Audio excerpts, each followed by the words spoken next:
we are almost done with Genesis. Lord willing, we'll get through chapter 48 today. There's only 50 chapters of Genesis. So hopefully, the goal was by the end of the year to be done with Genesis. I don't think there's any reason why we won't be able to do that.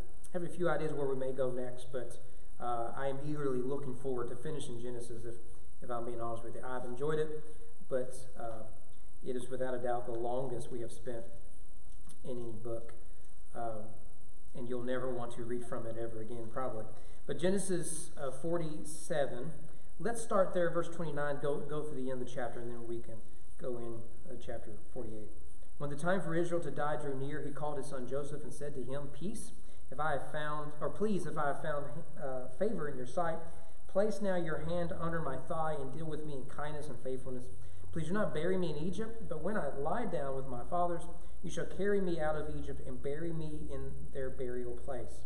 He said, I will do as you have said. He said, Swear to me. So he swore to him. Then Israel bowed in worship at the head of the bed.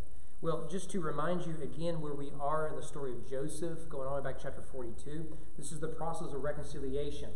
And it is a long process. In fact, the narrative just stops, really comes to a slow down. Although now we've moved forward, as we'll see, several years into the future to talk about the end of Jacob's life. This is where we're at. We are at the reunion stage. So they've gone through the process of examination, transformation, revelation. Now they are ready for the reunion. And we saw that chapter 47 when they all come together. And now in chapter 48 where we see the process of blessing and everything in that regard. Well, here, obviously, at the end of chapter 47, Jacob is preparing for his death.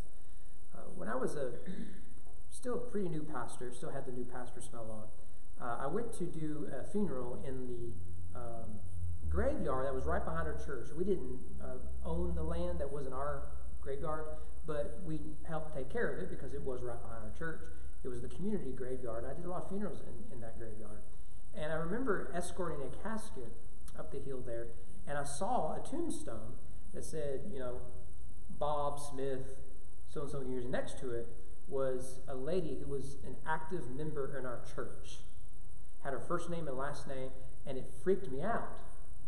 Right? I thought, is there something that someone kind of forgot to tell me? Right? I mean, this is a prominent member of our church. And I had to read it. Like, am I missing something? Well, what I was missing was it didn't have the death date on it. But it had everything else, and in that sort of course I'm walking, and then you're thinking about it, right? And so all those details that it took me a while to see it all.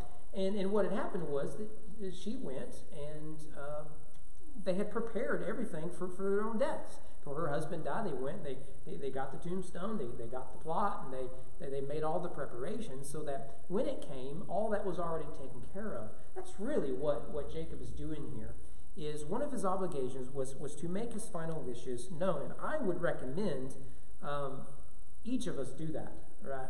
I've done a lot of funerals and stuff, but for families where everything is already taken care of, it is the final act of love.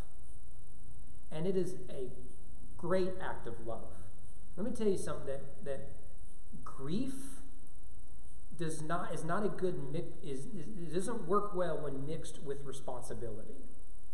So if you carry the burden of burying mom or dad and finding the plot and picking the casket and figuring out what song did mom or dad want and who should preach the funeral and who should be invited and who's going to reach out to all those people and who's going to announce it and who's going to write the obituary and who's going to call the lawyer and who's going to close the accounts and who's going to try to auction off the property in the house, right? All of that sort of stuff.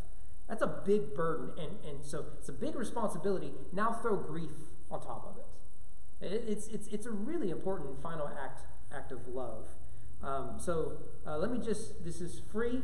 Let me recommend that each of us do this, particularly as you age. Clean out all the junk in your house. Start there. You do not need all that junk. You can't take it with you. I understand you're a collector, but at some point you got to realize your kids do not want that junk. In fact, I did this years ago. I still remember, I think it was a New York Times article or something. It was about how we're so rich as Americans that each of us have things that we collect, and so, say moms want to pass down what they collect to their daughters, and dads want to their sons. The problem is that their sons and daughters are collecting things they hope to give to their son and daughter. They don't want your junk. Now, their kids aren't going to want their junk. Right? We're doing this every generation. So what happens is everything you highly valued goes to the Goodwill or in the trash. Right? And then that's free. I better move on before I get in trouble. Have a will, final wishes, clearly organized, so that it can all be taken care of. Preparations, funeral services, securing an inheritance that is legally sound. If there is money left behind, there will be lawsuits and there will be broken relationships. Right? Your goal needs to be, you make preparations that I want all my children to still talk to each other this upcoming Christmas. Right? That needs to be your goal. And every Christmas after that. I do not want to be the cause of the family breaking apart. I had someone say to me recently that who just buried a loved one, and that loved one had taken care of a lot of this stuff. And I had made a comment, in my experience, I think all of us should do this. And this person says, no. One of my kids won't hardly talk to me, so I'm going to leave all this to them, and it's going to be a mess, and maybe then they'll learn their lesson. And that's the sort of person that needs to be boinked right in the eyes. The Bible has a name for people like that. It's fool. That's a foolish thing. It's a very unloving thing to do. But here's Jacob doing this. Now, they are settled in Egypt, and years have gone by, and he's preparing for his death. And he goes to Joseph, who is his favorite child. Remember that. That hasn't changed. But also his most powerful son, and he makes his wishes clearly known. Because Joseph really can secure that he can be buried in Canaan. And his basic wish is to be buried in Hebron.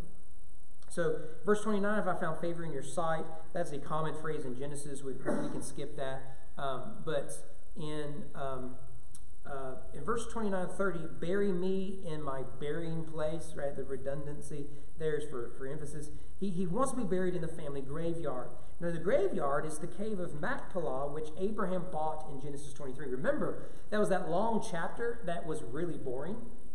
Basically, Abraham hired a real estate agent and bought like an acre of land to bury his wife in. And you remember the significance of that is this is the first time a Hebrew possesses the land.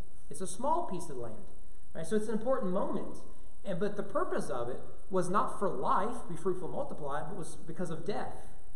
And so what we have there in Genesis 23, Sarah is buried there, Abraham is buried there, Genesis 25, Isaac is buried there, Genesis 35, Jacob will be buried there, Genesis 50.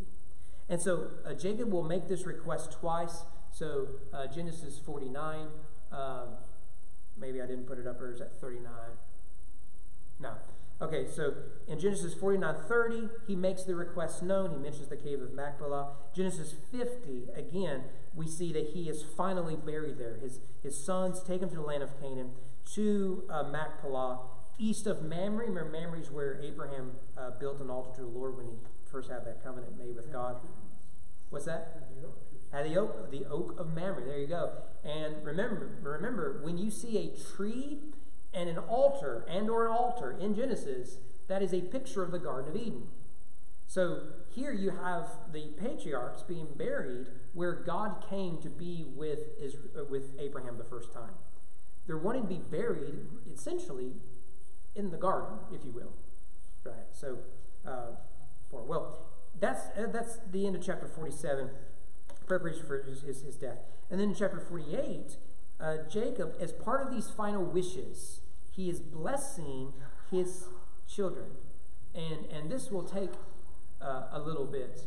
Going into 49, he's going to bless each of his 12 sons. So notice in verse 1 of chapter 48, now it came about after these things that Joseph was told, behold, your father is sick. So he took his two sons, Manasseh and Ephraim, with him. Now, we have jumped 17 years into time. This will come here in a minute. And Joseph learns that his father is ill, which is a way of saying he's on his deathbed. And so Joseph wants to take his two sons to be with his father. Now go down to verse 3 Jacob said to Joseph, God Almighty appeared to me at Luz in the land of Canaan and blessed me. He said to me, behold, I will make you fruitful and numerous, and I will make you a company of peoples, and will give this land to your descendants after you for an everlasting possession. Now, there's that title, El Shaddai, a common one that patriarchs use instead of Yahweh in Genesis. It means God Almighty. That's what my translations say, probably what your translations say. Does anyone have the transliteration El Shaddai by chance?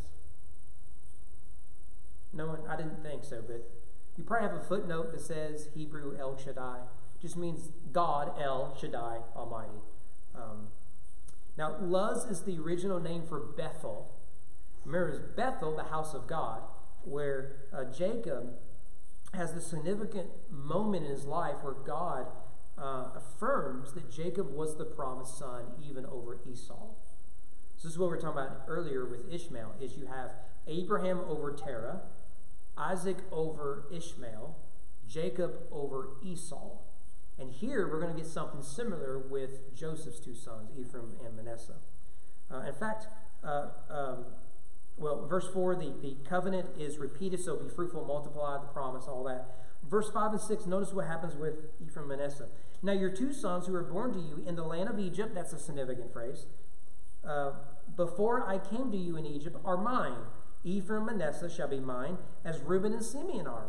But your offspring that you have born after them shall be yours. They shall be called by their names of their brothers in their inheritance. Now this is significant. The sons of Joseph here are formally adopted by Jacob. This all has to do with the allotment of land in Joshua, the naming of the 12 tribes, right? All of this. This is where all this comes from. There is not a tribe of Joseph. Have you ever noticed that? No tribe of Joseph. It's weird. He's the favorite son, and he doesn't get a tribe. Right? But his two sons do. And it is through his two sons, you essentially have two tribes of Joseph. They're half tribes, but you get two. And so this is where all this takes place. So Jacob formally adopts them so that they become sons of Jacob, therefore tribes of Israel, tribes of Jacob. And this happens here. Notice the order of things. In verse 1, the order of the two sons is in order of birth. Manasseh, Ephraim. In verse 5, the order is switched. It is Ephraim and Manasseh. Ephraim is the youngest. So Joseph, and this is going to come back again, Joseph takes the oldest and the youngest to his father. Jacob's going to bless them by the youngest, then the oldest. This is the story of Genesis. That this runs afoul of ancient Near Eastern culture. That in the ancient world, and Joseph struggles with this, in the ancient world, the oldest gets all the good stuff. He carries the family name, he gets the most land, he receives the blessing and the birthright, right? And throughout the story, that's inverted. God inverts that historic norm. Abel over Cain. Right? And of course, Abraham over Terah, all the other ones that we've done it. Here, Jacob is doing it. Now, remember, Jacob stole all of that, but and it's affirmed later by God. But here, Jacob is proactively choosing the youngest over the oldest. And so, if we go down to verse 8, this is fascinating. When Israel saw Joseph's sons, he said, "Who are these?" Joseph said to his father, "They are my sons, whom God has given me here." So he said, "Bring them to me, please, that I may bless them." Now the eyes of Israel were so dim from age that he could not see. Then Joseph brought them close to him, and he kissed them and embraced them. Israel said to Joseph, "I never expected to see your face. Behold, God has let me see your children as well." By the way, notice something real quick. He sees his children though he is blind. You see, it's a deeper meaning than mere eyesight. That's just a little nugget there for you. Verse 12, then Joseph took them from his knees and bowed with his face to the ground. Joseph took them both, Ephraim with his right hand toward Israel's left, and Manasseh with his left hand towards Israel's right, and brought them close to him. But Israel stretched out his right hand, and laid it on the head of Ephraim, and was the younger, and his left hand on Manasseh's head, crossing his hands, although Manasseh was the firstborn. Okay, so this is a significant scene, as you can imagine, but it should sound familiar. Can you think of a story in Genesis of an aging, blind patriarch who blesses the younger son over the older, and it initially is viewed as a mistake. And the irony is, that was Jacob's father. You remember the story, right? Isaac is old, and Jacob, in partnership with his mother, he dresses as Esau. And the deceiver deceives his father. Now, Jacob is going to retell that story, yet he's purposely giving the blessing first to the younger. And this is why you have the right hand, the left hand switch and all that. The right hand was the position of power and influence. I think I've got, here are two examples of this. God's right hand is the powerful hand. God's right hand is a hand of prominence and power, right? This is typical ancient Near Eastern language. So Joseph sets it up that the older is at Jacob's right hand, the younger at Jacob's left hand. And what Jacob does is, no, fam, we're going to switch this. And it's a retelling of the Isaac story. And however, these two sons stay within they're sons of promise because they become part of the 12 tribes of Israel. Well, we'll skip verse 15. He blessed Joseph and said, "The God before whom my fathers Abraham and Isaac walked, the God who has been my shepherd all my life to this day, the angel who has redeemed me from all evil, bless the lads, and may my name live on in them, and the names of my fathers Abraham and Isaac, may they grow into a multitude in this the earth." Did you notice anything strange there? Now, remember that in Hebrew, repetition is for emphasis. To repeat something 3 times is to bring it to completion. It is certainty. So when this is used of God, it's particularly important. Let me give you 2 examples of this. Isaiah 6, what are the seraphim, which are not angels? They are seraphim, which is why the Bible uses the term seraphim and not angels. The seraphim, what are they singing up in heaven? Hymn number 2 in your hymn Bibles. Holy, holy, holy. Right? So you see the repetition 3 times. Let me give you one that at the end of every service growing up, my home pastor would read this verse. "The Lord bless you and keep you. The Lord cause his face to shine upon you, be gracious to you. The Lord lift up his countenance upon you and give you peace. Amen." Right? That is a great, great passage in Numbers. Notice the repetition, the Lord, the Lord, the Lord. It's actually poetry. I took it out of the poetic format, but it's poetry. So you have 3 stanzas, the Lord this, the Lord that, the Lord this. Now, read what we just read again. It's the blessing to Joseph and his sons. And you tell me if you can catch the repetition of God 3 times. Go to verse 15. He blessed Joseph and said, "The God before whom my fathers Abraham and Isaac walked, the God who has been my shepherd all my life to this day, the angel who has redeemed me from all evil, bless the lads." Did you see it? The God, the angel.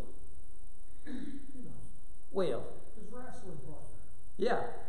So I think we talked about this before. This, of course, is referencing the angel of the Lord, his wrestling partner, wrestling. And it's odd, isn't it, that he would have the God, we would expect the God. Instead, he inserts the angel. Now, by saying the angel, we immediately are drawn to a specific story, wrestling with the angel, right? The one that messed up his hip, right? And he had to have hip replacement surgery immediately after that. What was his name again? The angel of the Lord. Yeah, but didn't Jacob ask him, "Tell me your name"?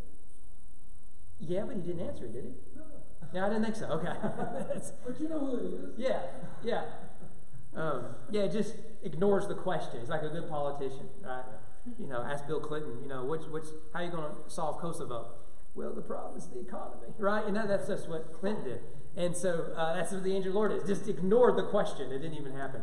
Well, but notice here that he hasn't abandoned the Hebrew poetry here. By saying the angel, he is saying the God. He sees them as synonyms. But by using the angel, he's taken us back to a specific time in Jacob's life, all the while affirming for us, who did he wrestle? God. And this is our theology of the angel of the Lord. Who is the angel of the Lord? Well, I think it's the pre-incarnate Jesus. And that's who he is wrestling.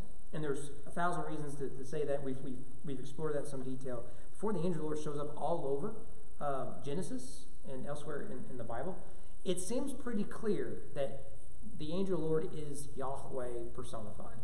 If you read Exodus 3, the burning bush, it'll say the angel of the Lord was in the fire, and the next verse, God spoke from the fire. Well, who's in the fire, God or the angel? Well, Jacob would say, yeah, it's the same person. And The pillar of fire at night? yeah, that's the idea. After that is that God is with his people. So it's still by fire. So later in Deuteronomy, you get God as a consuming fire. There's your third day reference there, BJ. And that makes sense, because if the fire is right there, starting with Moses, that's our God. He's a consuming fire. However, in the burning bush, that fire did not consume. Well, anyways. So, I love the language there of verse 15, the God who has been my shepherd all my life to this day. Remember, Jacob is a shepherd. This is Jacob's version of Psalm 23. The Lord is my shepherd. Who wrote that? Shepherd.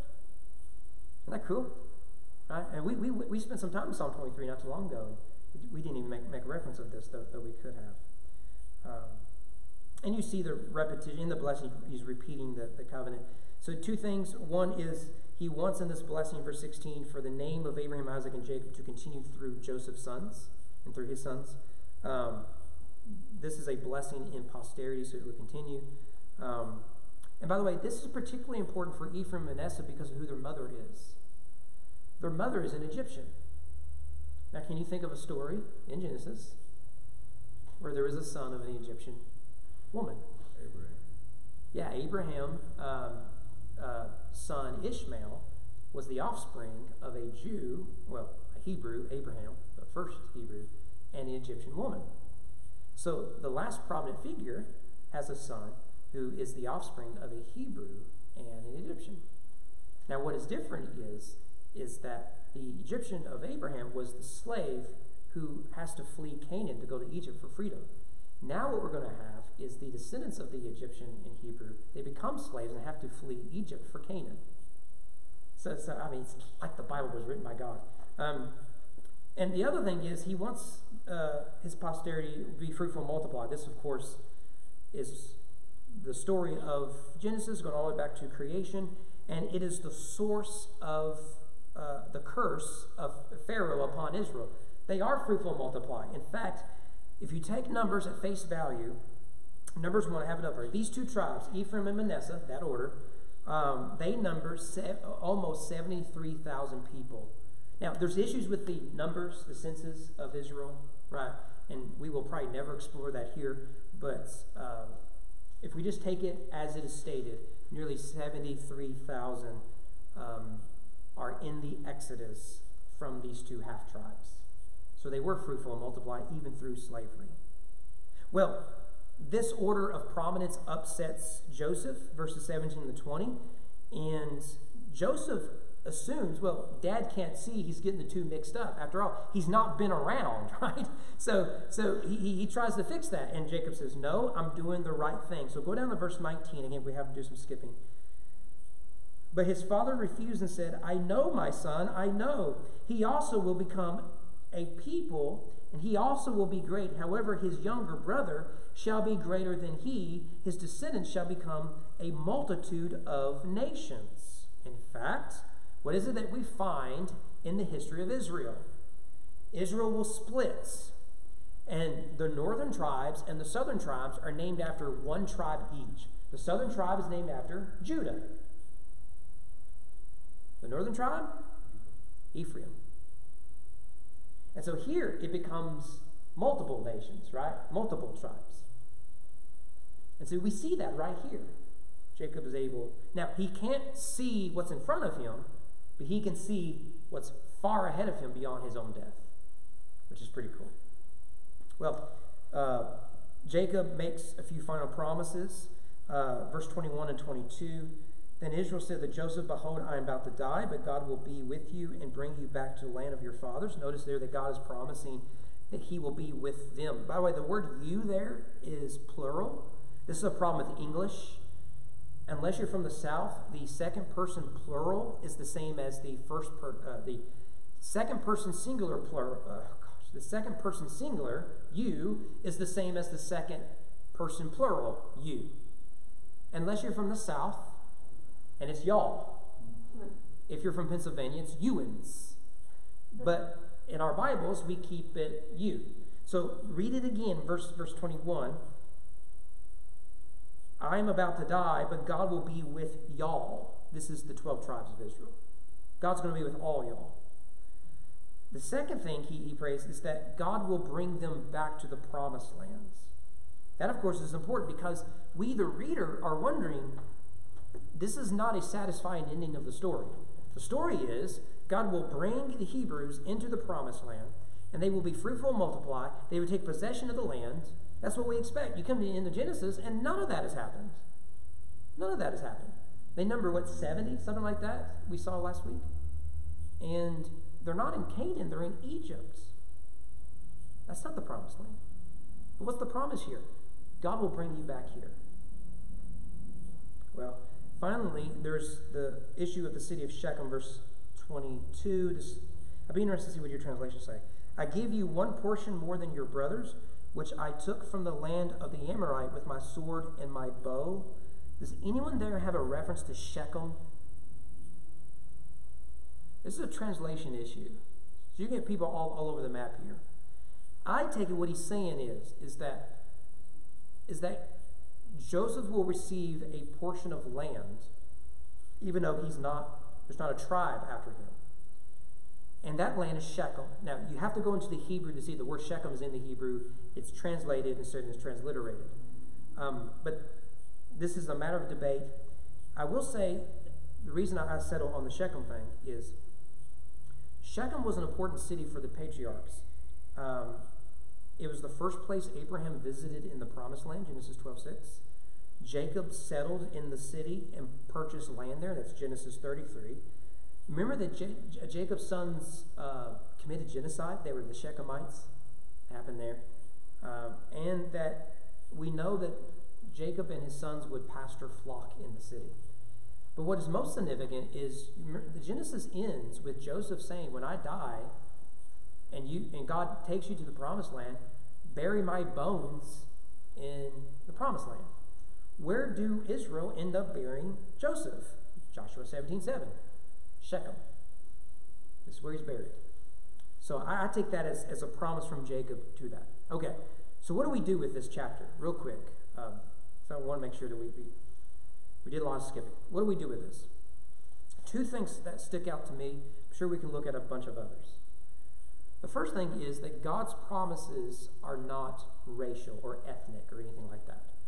That is to say that the covenant of God with his people are not limited to an ethnicity.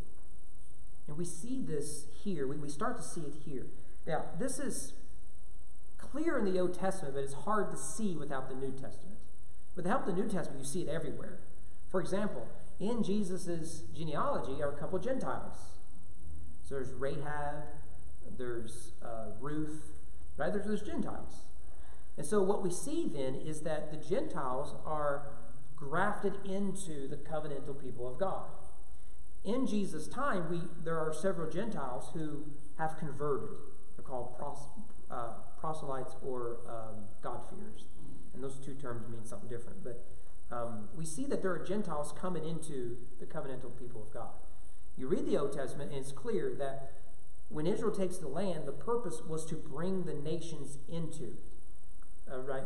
So when they extend their borders, they're drawing the nations closer to God. That was the idea. However, once you get to the New Testament, this is made explicitly clear.